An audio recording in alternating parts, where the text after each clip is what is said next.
নমস্কার বন্ধুরা, মিতুশ্রী হোম কিচেনে আপনাদের জানাই স্বাগত। আজকে আমি আবার একটা নতুন ভিডিও নিয়ে চলে এসেছি। আমি আজকে তৈরি করব বিটের পরোটা। এটা খেতে খুব সুন্দর হয়। আপনারা অবশ্যই এটা বাড়িতে তৈরি করবেন এবং আমাকে কমেন্ট করে জানাবেন কেমন লাগলো। চলুন রেসিপিটি শুরু করি। এখানে আমি পরোটা তৈরি করার জন্য দুটো বিটকে ভালো করে ধুয়ে নিয়েছি। এবার এটাকে আমি ভালো করে খোসা ছাড়িয়ে ছোট ছোট টুকরো করেও আরেকবার ধুয়ে নিলাম। এবার এটাকে নিয়ে নিচ্ছি মিক্সির কন্টেনারে একটা পেস্ট তৈরি করার জন্য। সাথে দিয়ে দিচ্ছি দুটো কাঁচা লঙ্কা। ঝালটা আপনারা অবশ্যই আপনাদের পছন্দ মতো ব্যবহার করবেন। বিটের পেস্টটা তৈরি হয়ে গেছে। বিটের পেস্টটাকে আমি একটা প্লেটের মধ্যে তুলে নিলাম। গ্যাসে কড়াই বসিয়ে কড়াই গরম করে এর মধ্যে দিয়ে দিলাম সামান্য পরিমাণ তেল। এর মধ্যে ফোড়ন হিসাবে দিয়েছি গোটা ধনে এবং গোটা জিরে। এটাকে ভালো করে আমি নাড়াচাড়া করে ভেজে নেব। দিয়ে দিচ্ছি বেটে রাখা বিট। এটাকেও ভালো করে ভেজে নিচ্ছি। সাথে দিয়ে দিচ্ছি স্বাদ মতো লবণ, 1 চামচে জিরে পাউডার। এটাকেও ভালো করে মিশিয়ে নিচ্ছি। এটা খুব ড্রাই করে ভাজতে হবে যাতে জলটা সম্পূর্ণ শুকিয়ে যায়, তাহলে পুর হিসাবে ভালো মতন ভরা যাবে। আমি এটাকে পুরের মতন করে ভরেছি, আপনারা চাইলে এটাকে আটার সাথেও মেখে নিতে পারেন। বিটটাকে একটা প্লেটের মধ্যে তুলে নিলাম। এবার এটাকে রেখে দিব ঠান্ডা হওয়ার জন্য। পরোটার ডো তৈরি করার জন্য একটা বোলের মধ্যে নিয়ে নিচ্ছি 1.5 কাপ আটা। সাথে দিচ্ছি স্বাদ মতো লবণ আর একটু তেল দিয়ে আমি এটাকে ভালো করে ময়াম দিয়ে মেখে নেব।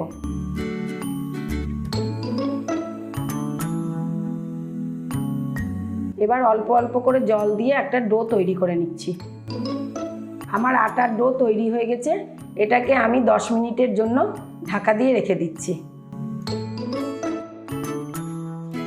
ঢাকা খুলে নিলাম। আবার আমি এটাকে আরেকটু ভালো করে মেখে নিচ্ছি। পরোটা তৈরি করার জন্য আমি ছোট ছোট লেচি কেটে নেব।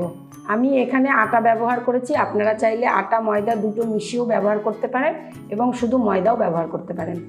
আমি এবার লেচিগুলোকে গোল করে হাতের মধ্যে চাপ দিয়ে 2 আঙ্গুল দিয়ে ছোট ছোট বাটির আকার করে নিচ্ছি। দিয়ে এর মধ্যে বিটের পুরটাকে ভরে দেব। মুখটা খুব সুন্দর করে আটকাবো যাতে বেলার সময় পুরটা বেরিয়ে না আসে।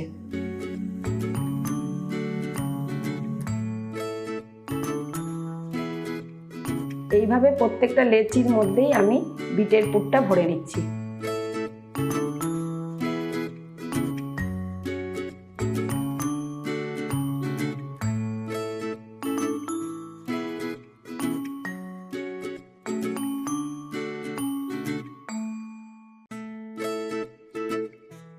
আমি এই পরোটাগুলোকে অল্প অল্প করে আটা দিয়ে খুব হালকা হাতে বেলে নেব।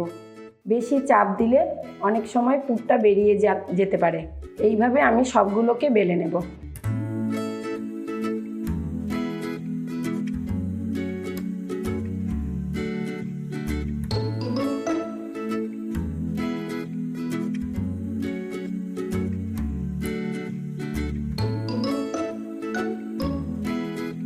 গ্যাসে তাওয়া বসিয়ে দিলাম। এগুলোকে রুটির মতো প্রথমে একটা একটা করে ভেজে নেব।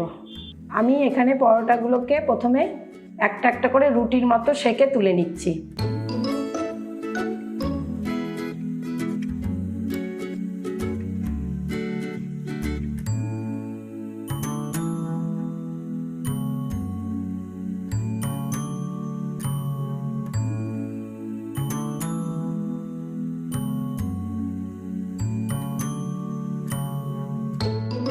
সবগুলো সেঁকে তুলে নেওয়া হয়ে গেছে। এবার তাওয়াতে সামান্য পরিমাণ তেল দিয়ে আমি প্রত্যেকটাকে পরোটার মতো ভেজে নেব। এক পিঠ ভাজা হয়ে গেছে, অপর পিঠটাও আমি উল্টে দিলাম। অপর পিঠ ভাজা হয়ে গেছে। এবার এটাকে একটা প্লেটের মধ্যে তুলে নিচ্ছি। সেম প্রসেসে আরেকটা আমি দিয়ে দেব।